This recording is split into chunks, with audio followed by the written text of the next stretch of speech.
નમસ્તે મિત્રો, સૌ મજામાં? મિત્રો, આપણે સૌ જાણીએ છીએ કે આપણા બાળકોમાં ખૂબ જ સર્જનશીલતા હોય છે. એનામાં જે સર્જનાત્મક વિચારો આવે છે, કદાચ આપણે સૌ ફ્રેમમાં ગોઠવાયેલા લોકોમાં એટલી સહજતાથી, એટલી સરળતાથી નવા વિચારો ન આવે. તો આપણા સમાજમાં રહેલી અનેક સમસ્યાઓના ઉકેલો બાળમન પાસે હોય છે. તો આવા બાળકોને આવેલા વિચારોને લઈને ઇનોવેશન સુધી પહોંચવા માટે children's research university kid innovation એટલે કિડોનોવેશન નામે એક કાર્યક્રમ શરૂ કરી રહી છે.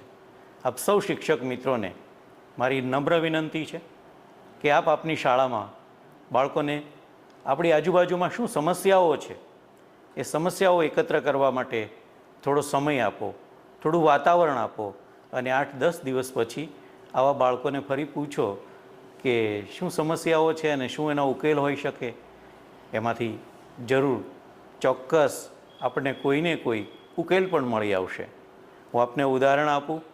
બોરુ પ્રાથમિક શાળાની જે દીકરી હતી, એમણે એક વખત પહેલાં ધોરણનું બાળક માટે જે નળની હાઇટ સુધી નહોતું પહોંચી શકતું અને 7માનું 8માનું બાળક બધાની હાઇટ નળની જુદી જુદી હોવી જોઈએ એવો એક ઉકેલ આપ્યો. અને આ ઉકેલ આપ્યો એ આઈડિયા છે રાષ્ટ્રપતિ ભવનની અંદર એક ઇનોવેશન તરીકે સચવાયેલો છે. કોણ બનેગા કરોડપતિમાં પણ એ દીકરીને તક મળી હતી. તો આવા આઈડિયાઝ આપણે ભેગા કરીએ, બાળકોના આવા સૂચનો મેળવીએ અને આ બધી જ સામગ્રી આપણે એકત્ર કરીને કંઈ આવા આપણા બાળકોને પ્રોત્સાહન આપીએ.